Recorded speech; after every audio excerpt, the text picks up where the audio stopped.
What's cracking, everyone? Today we are reviewing Resident Evil 9, aka Resident Evil Requiem. And let me tell you, it's a banger. It's a fucking banger, and I'm not going to pretend like it's not. I've heard a lot of people's opinions about this game so far, and obviously I wanted to come on here and give you mine. I've been a Resident Evil fan for quite some time. I even have videos that are privated now because they were absolutely terrible. But Resident Evil has been a big part of my life, and let me tell you, this game will go down as one of my favorites of all time. It is a really good game. And obviously, I'm going to give my review. And to section this off so I don't give any spoilers, we're going to have the non-spoiler section, then a spoiler section, and then a super spoiler section. Like, you might not want to see the super spoiler. And before I do the super spoilers, I'm obviously going to do a ranking 1 through 100. And I'll do a tier list so you can see where I see that game amongst the other ones. So if you like Resident Evil 2, you want to see how this game compares to it. So I'm going to do that. Now, diving into our non-spoiler section, we're going to start off with visuals and graphics. This game is absolutely beautiful. This game is like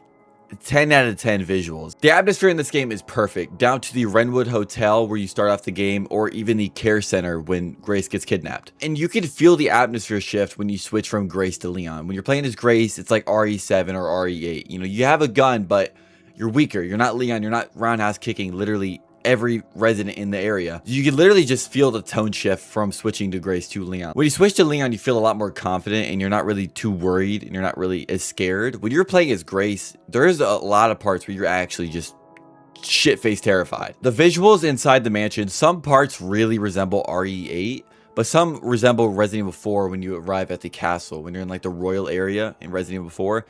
It looks really good. The visuals and graphics are absolutely a 10 out of 10. That's why I'll give that rating. I didn't see any parts where I'm like, Now, comparing this to other Resident Evils in the past, how it looks, how it feels, how it plays, dude, this game is Resident Evil 2, the way that the puzzles work in the care center. If I could combine every Resident Evil into one game, I think this game would have Resident Evil 2's puzzles.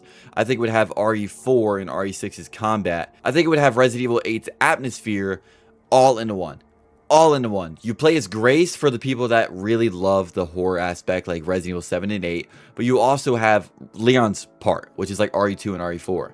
Like it's really just a good mix of literally everything. But how it feels to other Resident Evils, it's very reminiscent of 4. Like the combat, it's not too...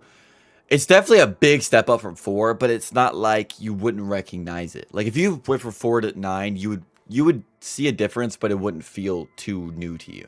It's very similar of 4. The fact that you have a melee weapon is something I've wanted in Resident Evil for a long time. After playing Silent Hill 2 Remake, I always wanted to see how a melee weapon would do in Resident Evil. Because like I had it in Silent Hill, it was a lot of fun. You had it in RE9 with Leon's hatchet, which you could sharpen on the fly. I see why they never brought a melee weapon in any other Resident Evil. Like the melee weapons don't do shit. And I shouldn't be surprised because even the bullets don't work in Resident Evil, so probably should have seen that one coming. But yeah, this game is a good mix of 2, 4. It's a little bit of 6. The only bit of 6 you see is Leon's combat, which I think they're experimenting with Leon's combat for a 6 remake. I really hope they do remake 6 and just kind of rewrite the story a little bit. This is like a good, like a very good just combination of every Resident Evil, and I recommend it. If you liked any of the games I just listed, you will like this game, I promise you. Now, heading into our pros and cons, let me tell you, the pros outweigh the cons tenfold. I mean, there's very limited cons I can honestly give, and I think it's just one. But before I get to the cons, obviously I'm going to start with the pros. Like I said, this game feels great, looks great, plays great. The story is absolutely fantastic. The pros, I mean, it's just a really great game. I mean, there's not much else I could throw in here that I haven't said already. The pros are just amazing. The only con that I could honestly give is probably the length of the game, which I've heard this go around a little bit. And I will say, I didn't really feel it until I saw the time at the end. I beat the game actually pretty quick compared to other people. Other people, it was like 12 to like 15 hours. I beat the game in 8, a little close to 8. It was like 7:58. This game is short. Is a time scale, but when I played it, it didn't feel short. Like I felt like I was in that care center for a good 6 hours, which I wasn't. I think it was only in there for like 2 hours. I felt like I was in there for a while, and not that like it felt like it dragged on. Like it was complete. It was a very complete map. And also going back to how it feels compared to other Resident Evils, this mansion feels almost identical. Or like if you took the RPD from RE2 Remake and mixed it with the Spencer Mansion from RE1, just throw it together, this is what you get. This care center has the RPD written all over it, just all over it. Instead of keyed doors, you have like the scanner from RE2 on your wrist, so you gotta like open the doors with that. This game is, it's absolutely amazing. It is like the ideal Resident Evil. It's the perfect combination of every Resident Evil. And like I said, the only cons I got is that. Personally, I know people might have other cons, but if you're running by me, the cons are just the time length. And like I said, I didn't feel like it didn't feel like 7 to 8 hours. It felt like a good like 13 hours. It did. It didn't feel quick at all. Now, when it comes down to movement, like I said, it's very RE6 reminiscent. But when you're playing as Grace, this game has like a sneaky factor that Resident Evil 4 Remake tried to go for a little bit in like the village section where you can kind of sneak up on people. This game did this on a whole nother scale. Grace could get these like injectors, right, where she could sneak up on people and just like, you know, stick it in them like a Bill Cosby victim, right, and just blow them up completely. The sneaky element is amazing in this game. You can almost sneak up on any enemy. You just gotta wait for them to kind of walk away. And same with Leon. When you have his hatchet, if it's sharpened, of course, you can just sneak up on literally anyone and just do like the most badass like takedown move you can possibly imagine. Which, like I said, I think is like kind of leading that into RE6. Because if we see RE6 Remake at this level, Resident Evil 6 could possibly be a good game. Not that it's a bad game, but compared to other games, it's whatever. But yeah, the movement, you could play this game in many ways. You could go guns and blazing as any character. Grace or Leon, you can go guns and blazing, or you could play the sneaky route and save more ammo, which is absolutely, I think, just, it's amazing because the game doesn't get stale when you replay it. You can play it in any way you want, and it's going to feel fresh every time you do. Now, for performance, we're going to kind of slide this in the visuals and graphics, but kind of not. When you head to Raccoon City, this game gets a little rough on your computer. If you're playing on console, you should be a-okay. But I have a pretty good computer. The Raccoon City part got a little demanding. There was parts where the frame rate would just literally go, and it would drop to like 5 frames.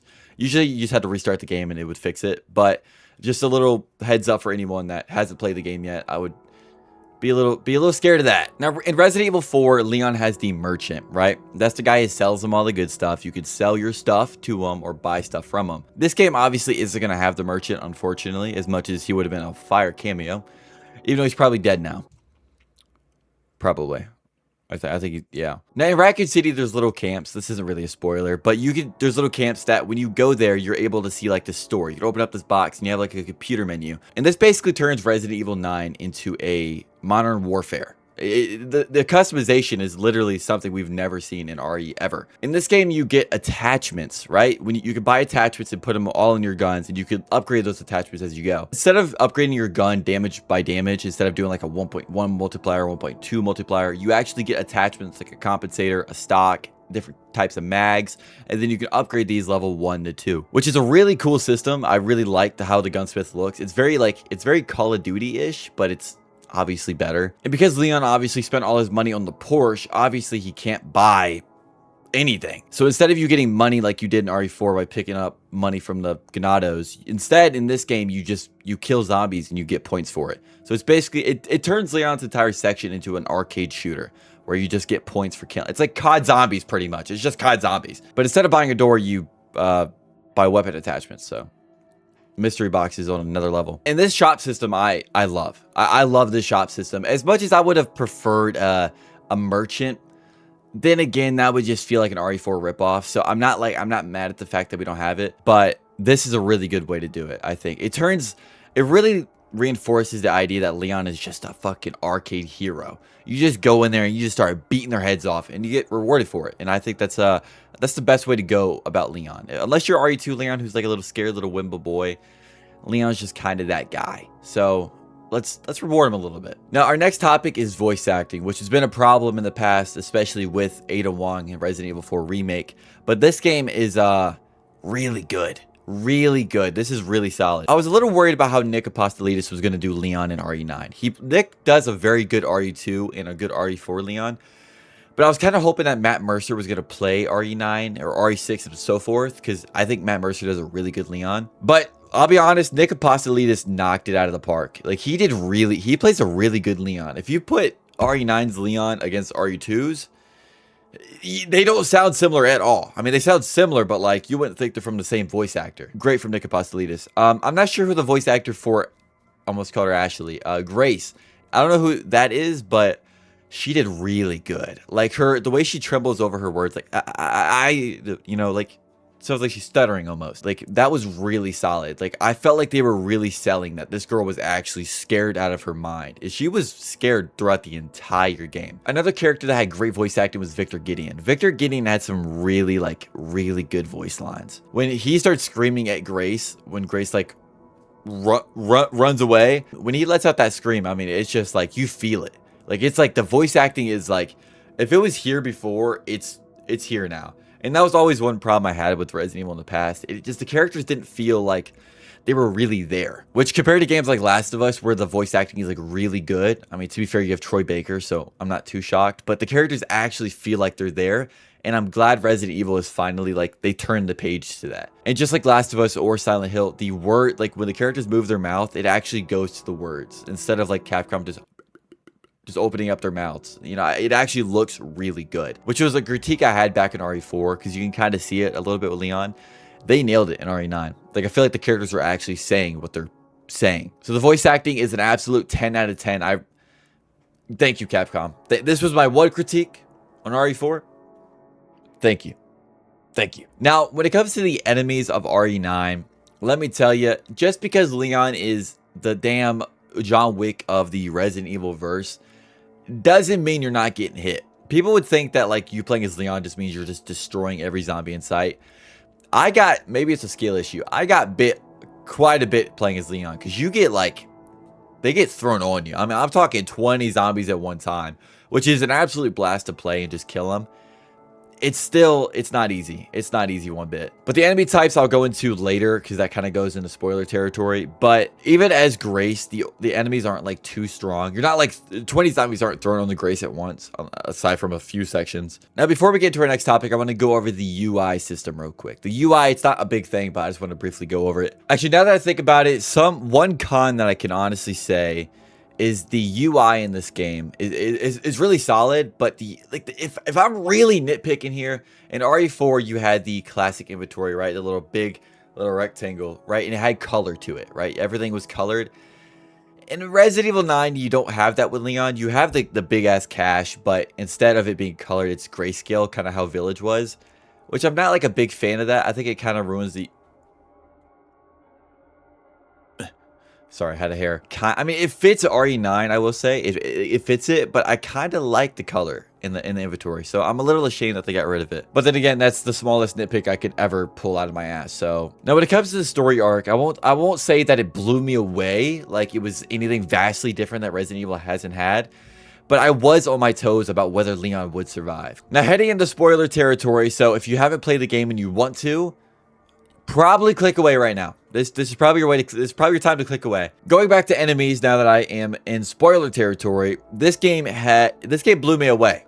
I will say there was a lot of parts that I was just like, holy shit, there's no way they did this. And the first one was Grace turning to Wesker, right? That was one hell of a bit. I was fully like, there's no way they brought back Wesker. There's no way. And I'm just like, Wesker died.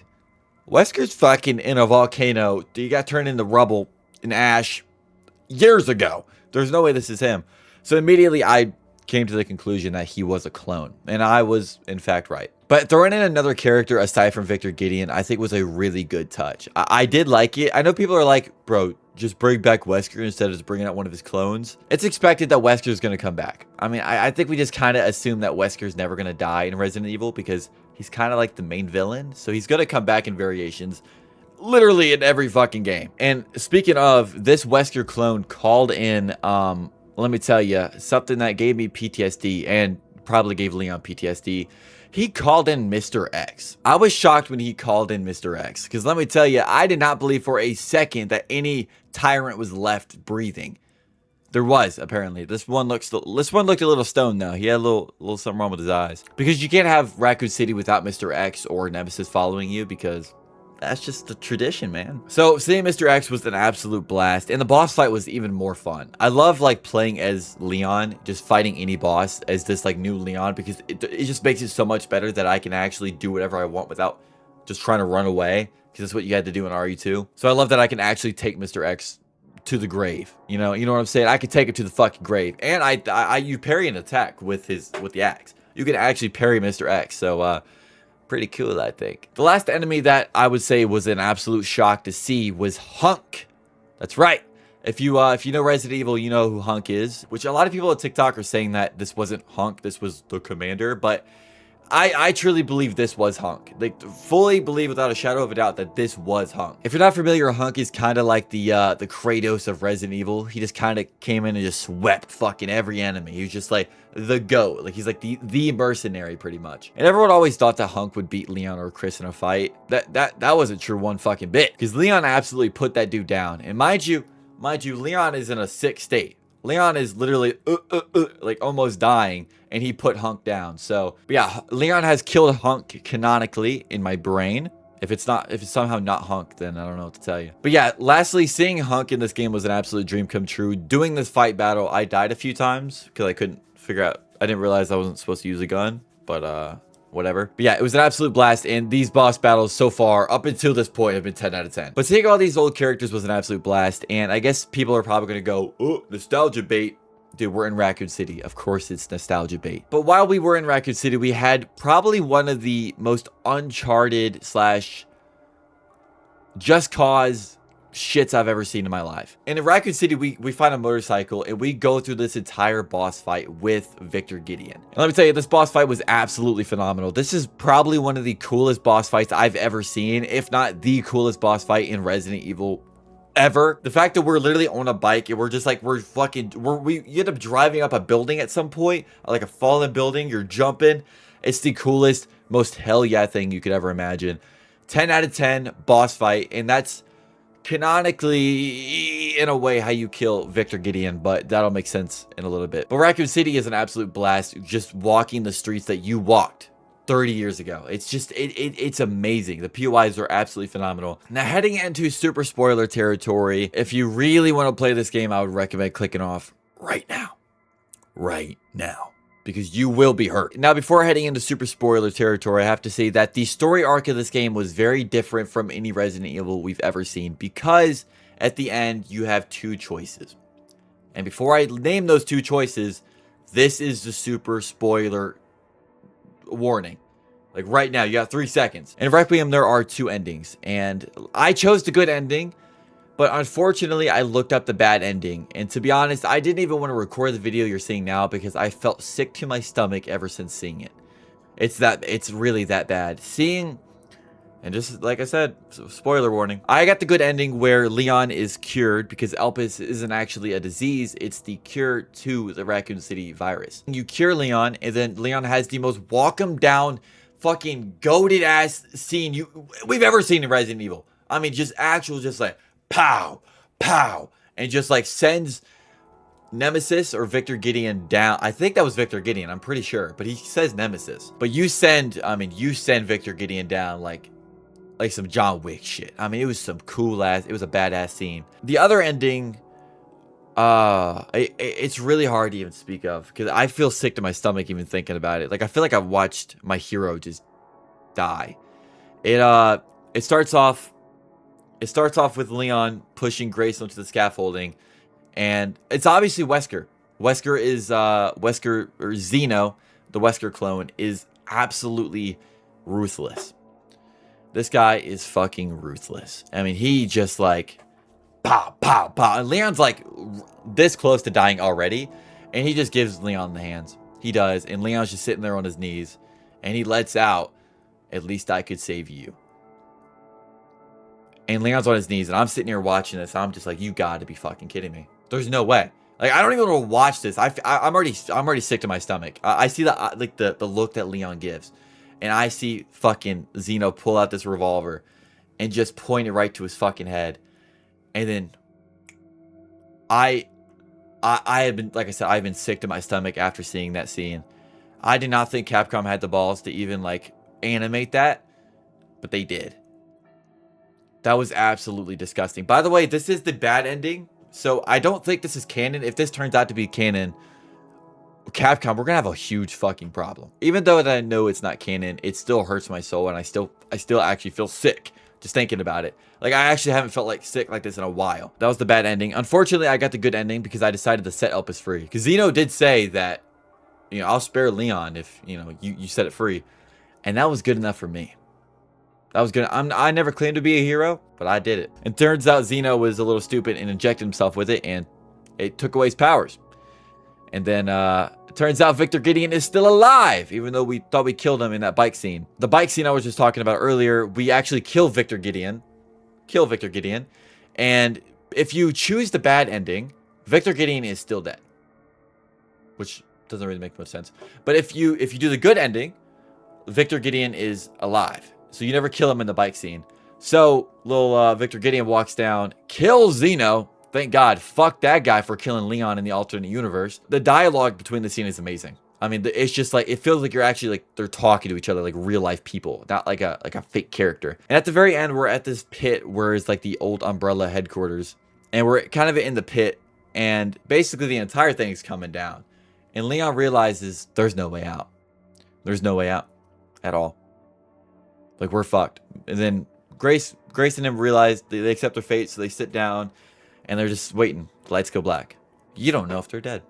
Obviously, they're not dead. The BSAA come in, drop ropes, coming down, people sliding down, and that dude, and I think it's the guy from RE8, if I'm not mistaken. He drops down, he turns around, he's like, I got a message from Captain Redfield, and I'm like, holy shit. And I'm pretty sure this is teasing the Resident Evil 10 game, which I hope is like, dude, imagine. I mean, if Captain Redfield's coming to tell Leon something, imagine what RE10 might be. Like, imagine Resident Evil 10 is Leon and Chris, like, teaming up to go take down the big bad wolf. RE8 left off on a cliffhanger that, like, Chris was going somewhere because they sent bioweapons to the village.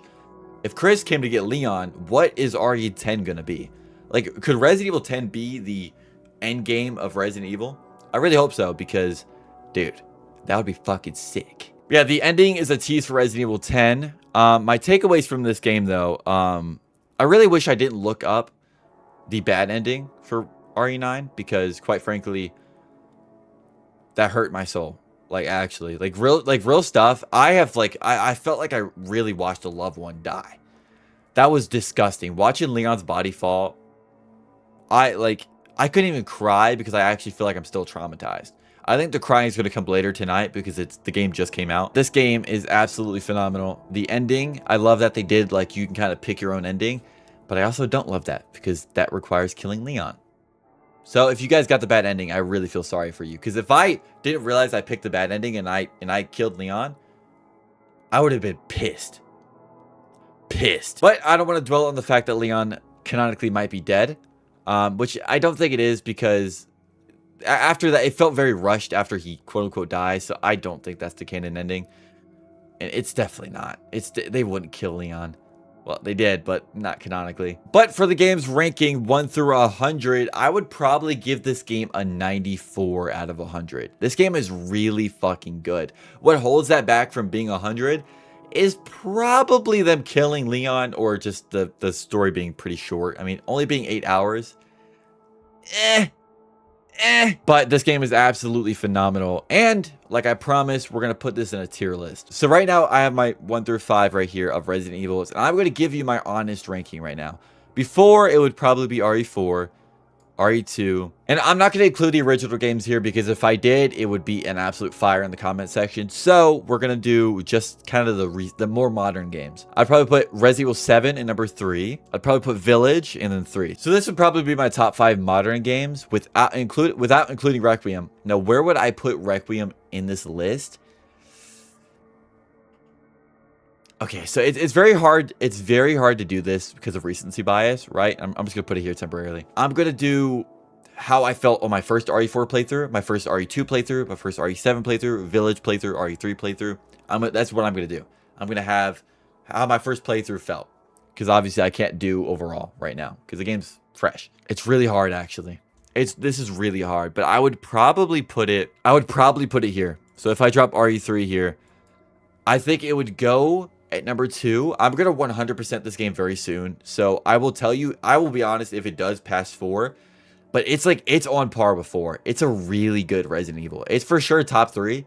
If it was longer, it would absolutely be better than 4. But this will be a classic in many years to come. They nailed Leon's character. They nailed a brand new, fresh character with great voice acting. This game is absolutely phenomenal. If I recommend picking this up, absolutely. This game is truly a masterpiece. Like I said, it's 94. It's a 9. I would give it a 9.5 out of 10. Like, it's right there. The time, how quick to beat the game is the only thing really holding this game back. So with that, that is my Resident Evil Requiem review. What do you think? If you play the game, let me know how you feel about it down below. And if you didn't like my ranking, let me know what you would rank your games 1 through 5. Because honestly, this is a really good game. If y'all disagree, let me know. Well, I will catch you guys in the next one. This game is absolutely fire. And I'm about to go play it now. So y'all have a great one. Later.